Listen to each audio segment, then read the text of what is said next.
এদেশের গাছপালা, মাটি, বায়ু, জল, ফুল, ফল, পশু পাখি আর নদীনালার মতো এরূপ বৈচিত্র্যপূর্ণ দেশ পৃথিবীতে আর কোথাও নেই।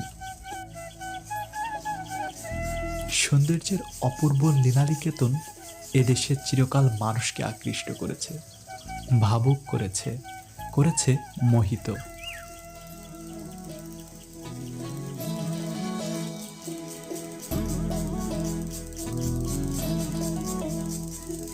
নৈসর্গিক সৌন্দর্যের কবিচিত্ত মুগ্ধ হয়েছে শিল্পী, সাহিত্যিক।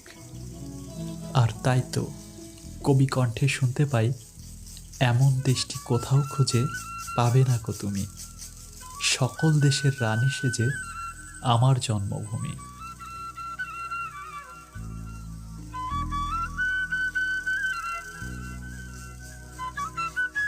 আমার এই